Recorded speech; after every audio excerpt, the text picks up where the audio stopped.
Madame, Monsieur, bonjour et bienvenue dans ce tout premier dossier de cette année 2018.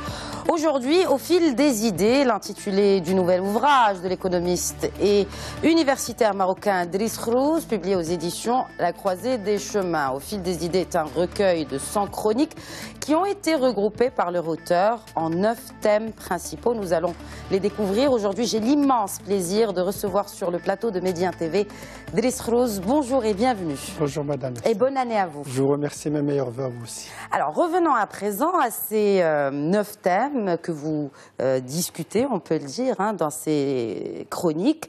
Alors il y a la société et la démocratie, qui sont regroupés en un thème donc, la citoyenneté, politique et morale, éducation et développement, écologie, langue et culture, économie, naturellement, politique intérieure et relations internationales. Professeur Khrouz, société et démocratie, si vous deviez nous faire un bilan de cette décennie au Maroc. C'est un bilan, une société en mutation, une société qui se pose enfin les vrais problèmes et les vraies questions, et qui n'arrive pas toujours à trouver les solutions idoines. Elle se pose la question dans la mesure où la société marocaine, telle que je l'ai pensée ici, à travers une ouverture sur ses environnements économiques et politiques et culturels, a été confrontée à un certain nombre de questions essentielles qui sont résumées dans, en gros, la construction d'institutions de démocratie, pour ne pas dire démocratique. Elles ont l'ambition de le devenir. Elles le sont en partie pour certaines, elles ne le sont pas du tout pour d'autres, elles le sont pour les autres.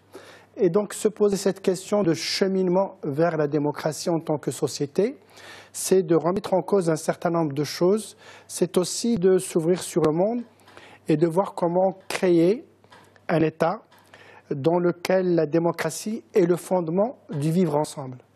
Alors je l'ai fait à travers un certain nombre de prismes dans lesquels j'ai été à l'écoute de ce qui se passait entre 2007 et 2015, en gros 2016, en me concentrant sur un certain nombre de choses que j'ai appelées les mutations, les changements, les destructions, restructurations. Donc cette décennie est clairement sous le thème du changement et de la restructuration. De changement et de restructuration, et aussi d'un certain nombre de rapports de force, et c'est normal, dans toute mutation les rapports de force existent, latents ou express, pour que les acteurs se positionnent en fonction de leur idéologie au sens positif du terme, c'est-à-dire des pouvoirs, c'est-à-dire des positionnements portés par des idées. Est-ce que les idées ont émergé ou pas? C'est la question qui est posée. C'est pour ça que j'ai intitulé le livre « Au fil des idées ». On égrène les idées, sachant que pour moi, j'y crois beaucoup, ce sont les humains, les personnes qui font l'histoire, et ce sont les idées qui font les personnes.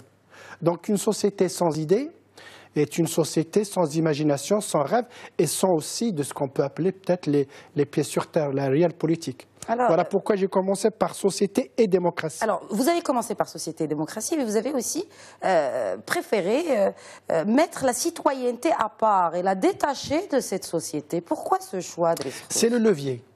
La citoyenneté, pour moi, c'est l'individu, et non pas la communauté, l'individu, qui est chargé du droit et du devoir, chargé des droits au pluriel et des devoirs.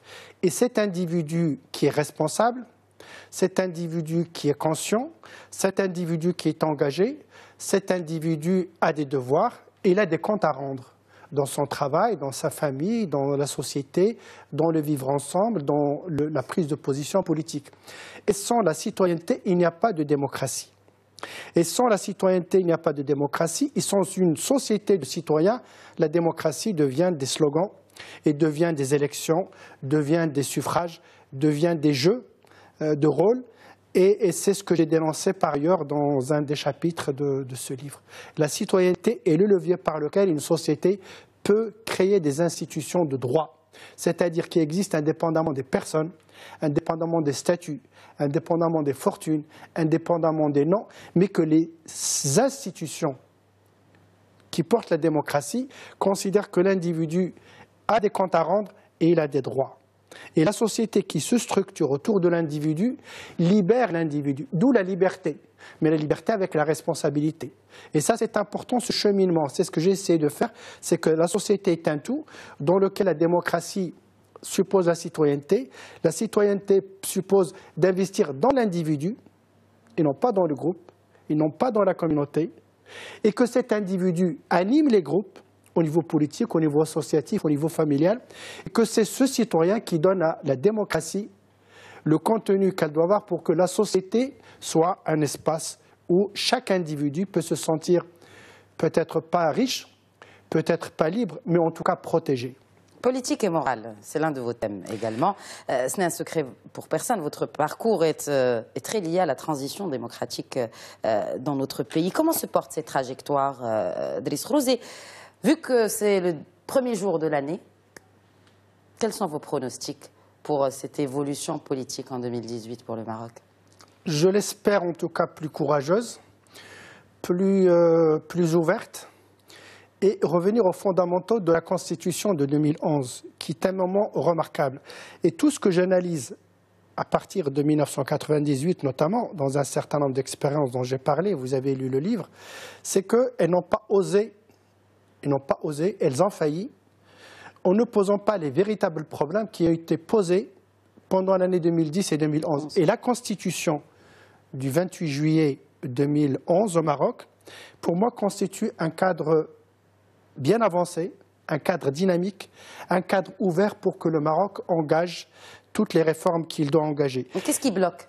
Ce qui bloque, c'est d'abord que le jeu politique au Maroc est bloqué dans ses propres enjeux, que les enjeux partisans ont du mal à se jouer selon les règles de droit, que nous sommes une société dans laquelle, encore une fois, les enjeux politiques traditionnels d'intérêt et de positionnement n'ont pas cédé le pas devant les institutions, devant le droit, la primauté du droit, de la justice, de la transparence, etc. C'est pour ça que la politique, dans un cadre où la citoyenneté n'est pas la primauté, elle peut être aussi, je ne dis pas toujours, elle peut être aussi assujettie à des positions partisanes, louables ou non louables. Ce que je veux dire, c'est que quand on fait de la politique, on la fait pour le pouvoir. Et c'est normal. C'est normal. Mais quand on fait le pouvoir, il faut le faire pour l'intérêt général. Et c'est là que la position partisane liée à des positionnements des individus, sans la citoyenneté, aboutit à une confiscation du politique par des intérêts partisans. Et c'est pour ça que je dis que le cheminement démocratique au Maroc à mon avis, a pris du recul parce que la mise en œuvre de la Constitution de 2011 n'a pas été faite de la façon dont elle avait commencé.